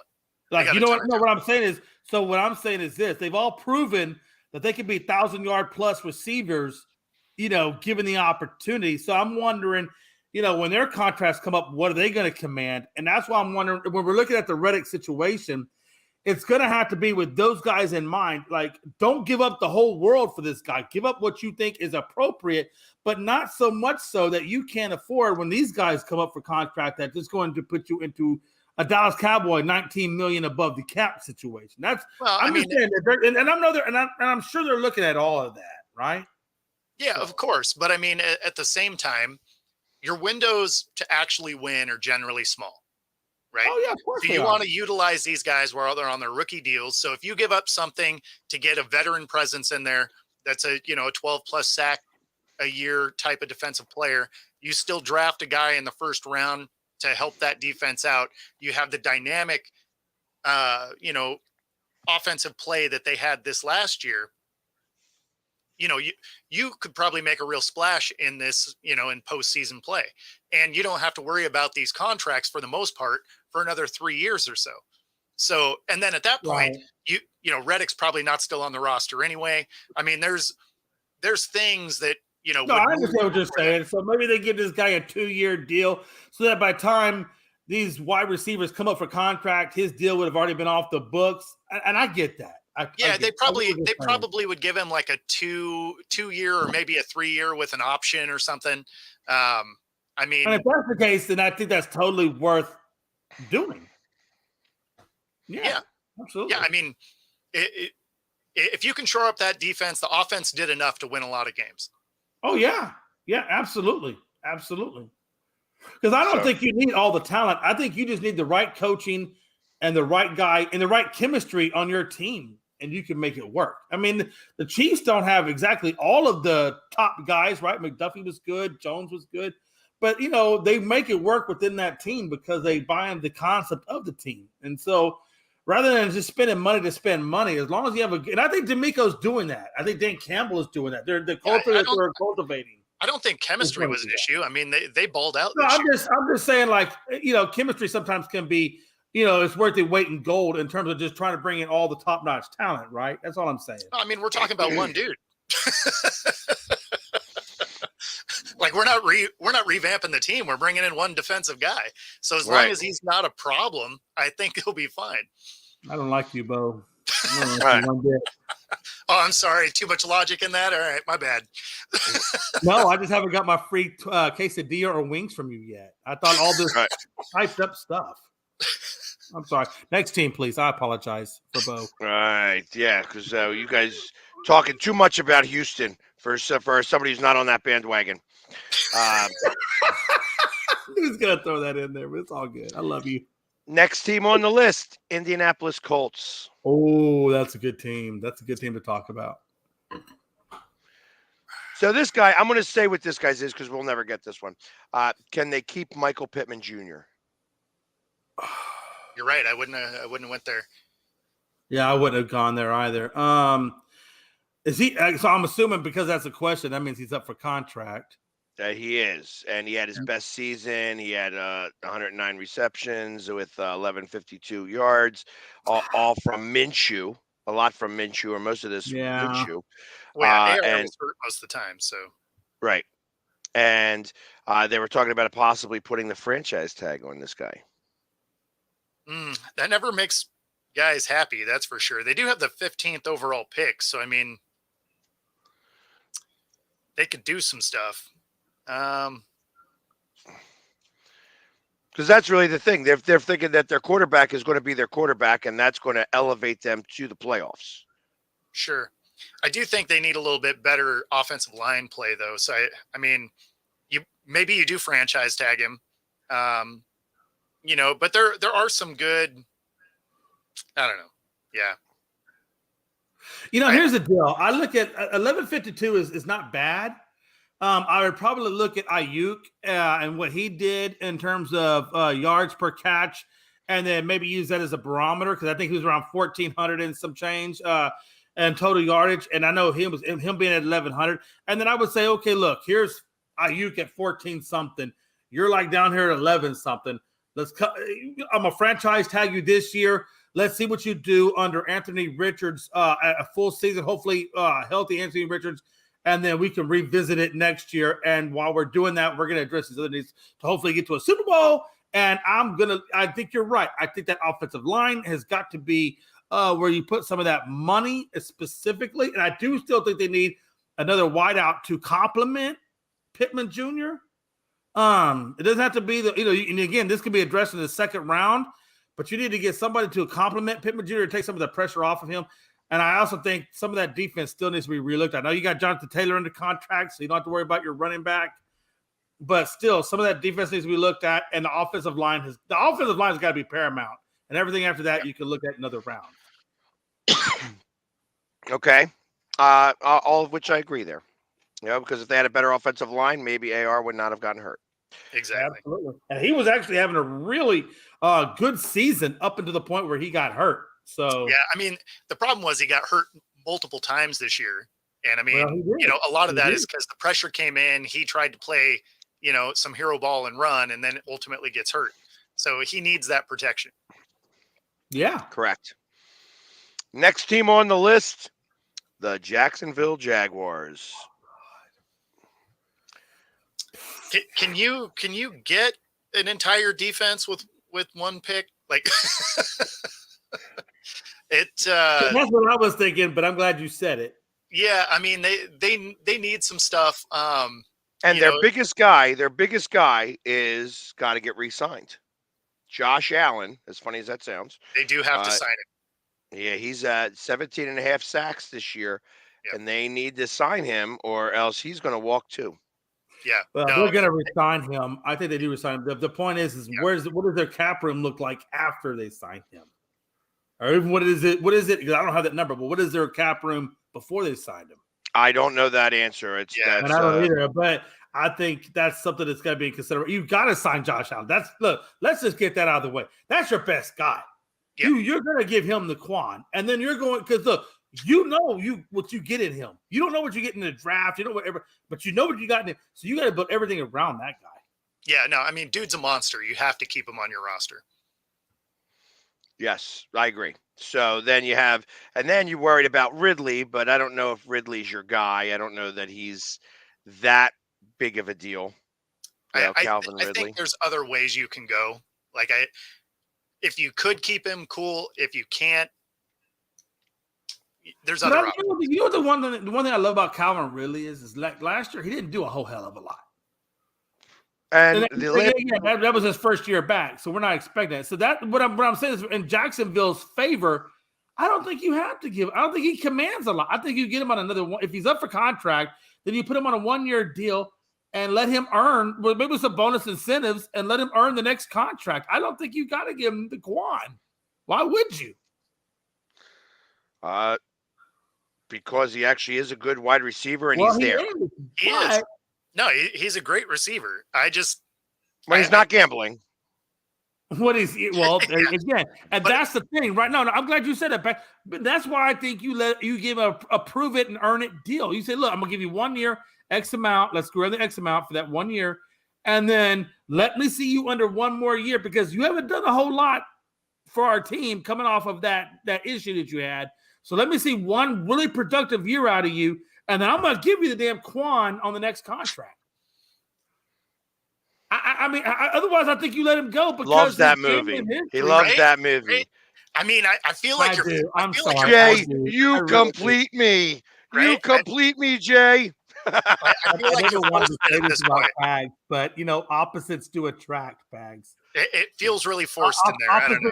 Let me say it again. Opposites do attract. So I kind of love you. Not as much as so, but I love you.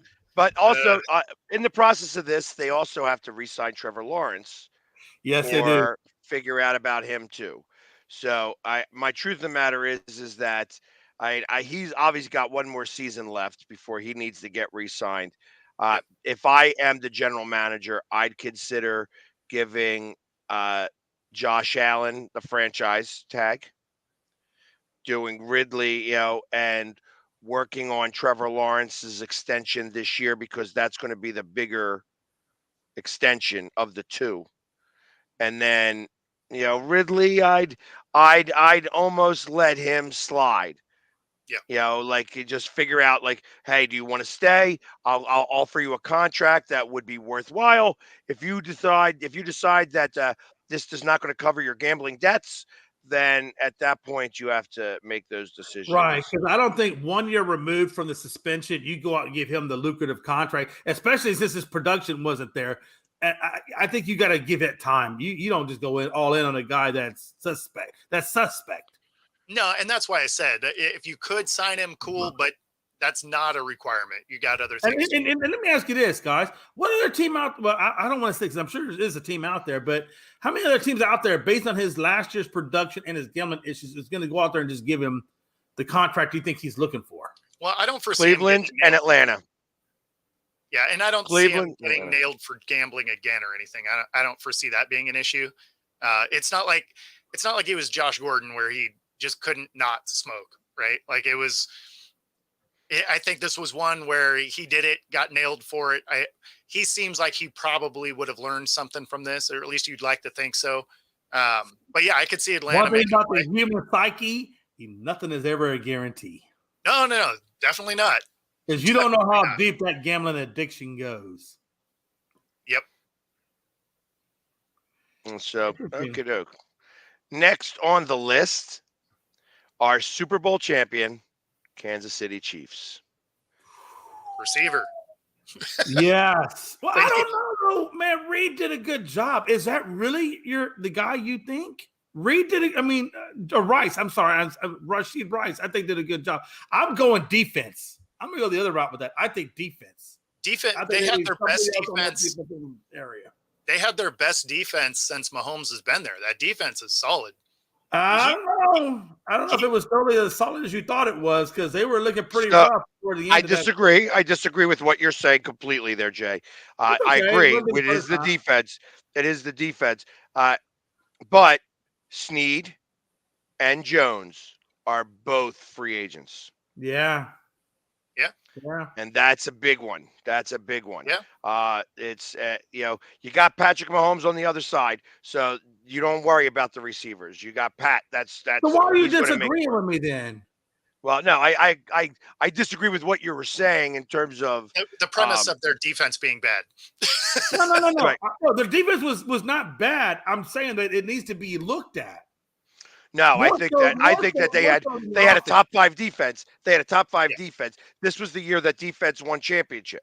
That's I would absolutely like what to see a little bit more of the edge rushing. I guess that's where I was coming from. I wanted to see more of the edge rushing from Kansas City and not so much just the Chris Jones coming up the middle and putting the pressure. I want to see a little bit more of that edge rushing. That's where I was coming from. I like the McDuffie. I like the secondary core of this group. I want to see just a little bit more from that front seven. That's all. That'd be that's great. because you could run on them. A little bit, yes, you could. Not enough to win a Super Bowl, but you could run on them. Well, you do have to try and run also. Like, you can't just be like, you know what, it's the third quarter. We're just not going to do that anymore. Well, again, that goes, and that's a whole other. If we got to San Francisco, that'd be a whole other conversation because I'm like, I don't think you're using McCaffrey enough in the run game. But see here or there, they are not going to win 3 in a row. They're not going to win 3 in a row. They're going to lose to the Eagles next year. Jason Kelce is going to retire as Super Bowl champion. Travis Kelce is going to retire with a baby with Taylor Swift. I gotta tell you, you know what? I think the Chiefs can do a 3-peat. I do. If they get those two guys you just mentioned under contract, you can't tell me one bit that these guys don't have the. They're not going to be able to afford both. They are not going to be able to afford both.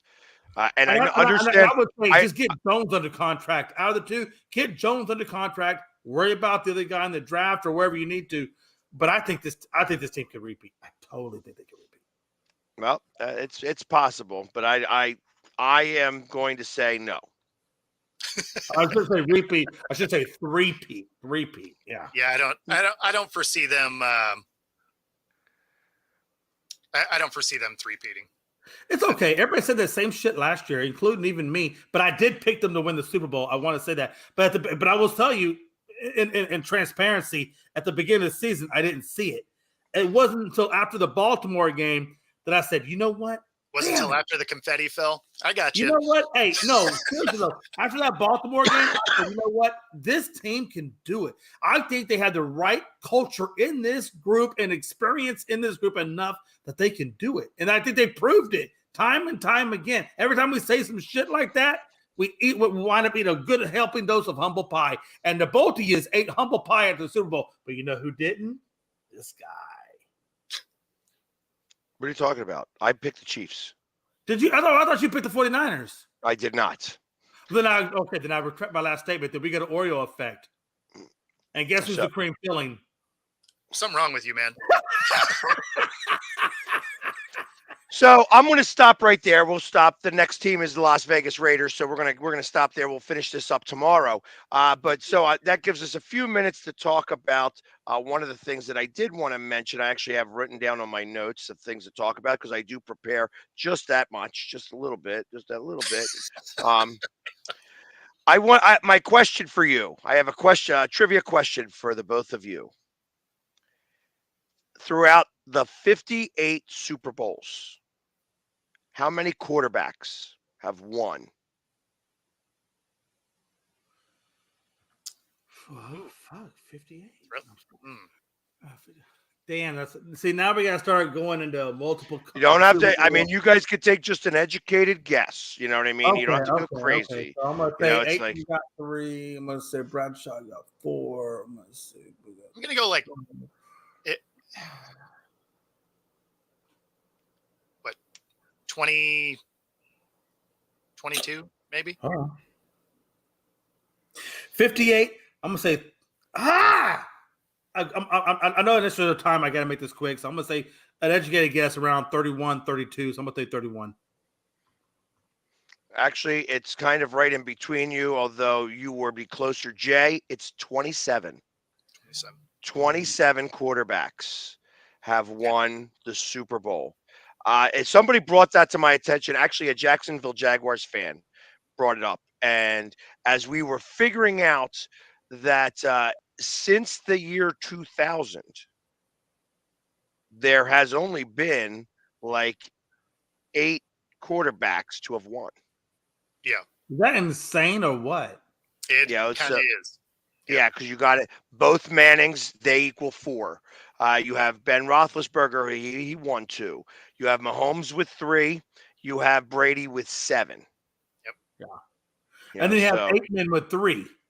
Aikman was not in the year 2000. So shit, my bad. You're right. I'm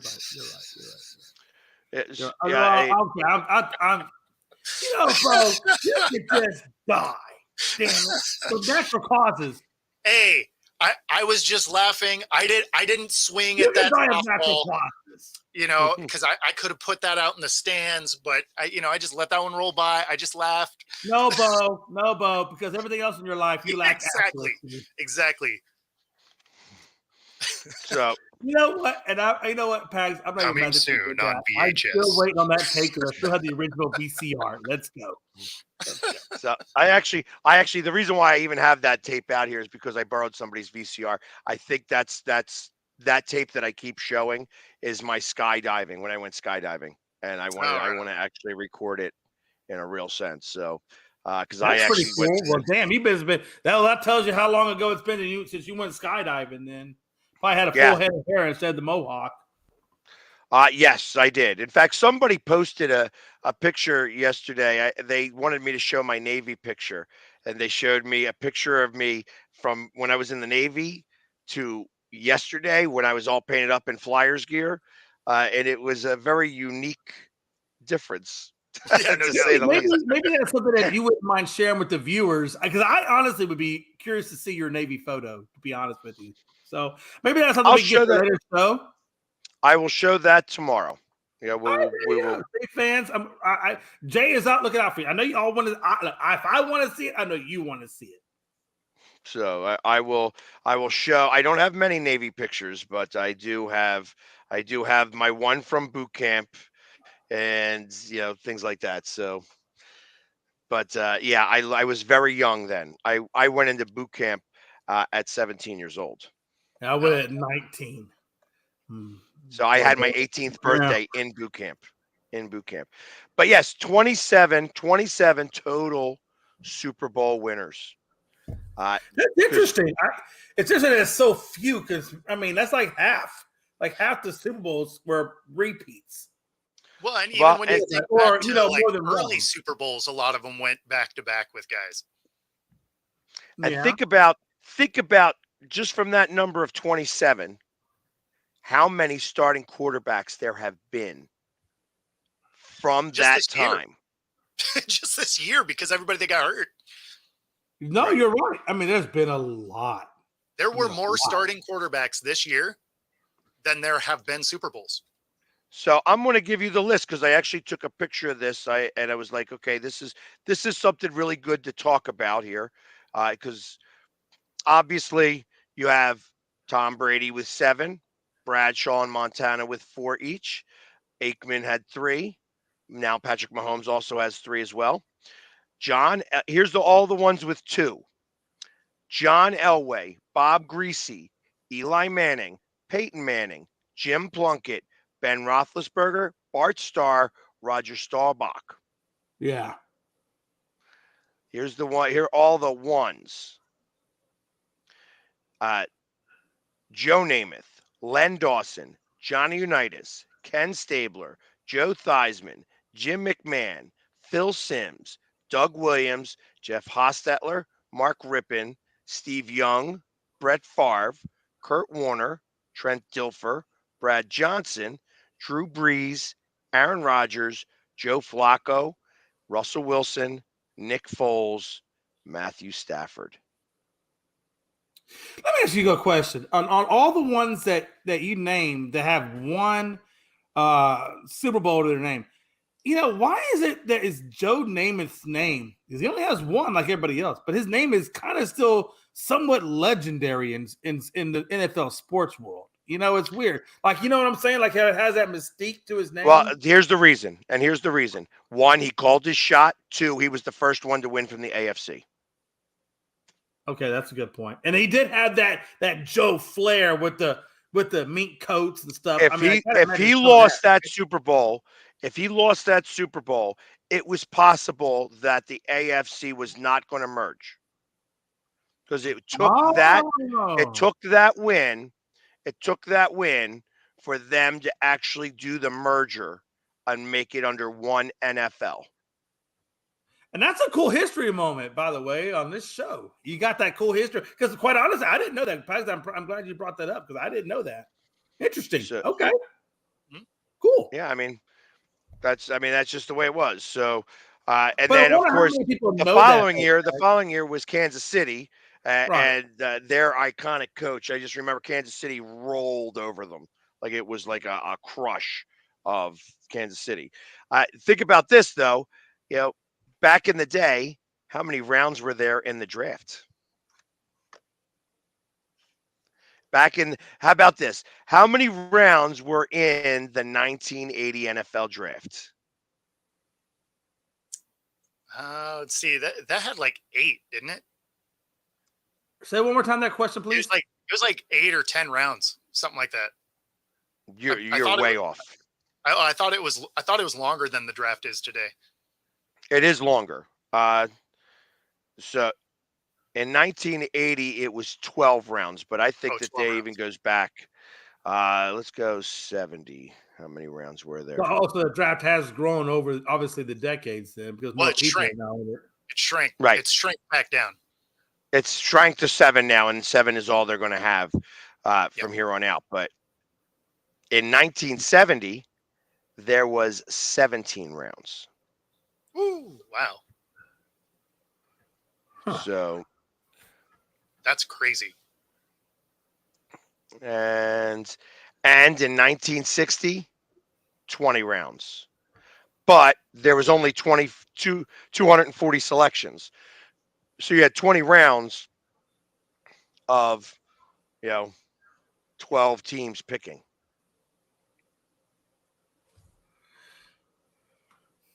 Still, that seems like a lot. I don't know. It is a lot.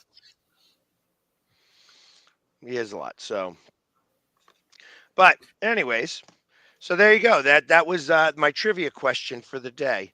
Like I said, 27 quarterbacks have only, out of the 58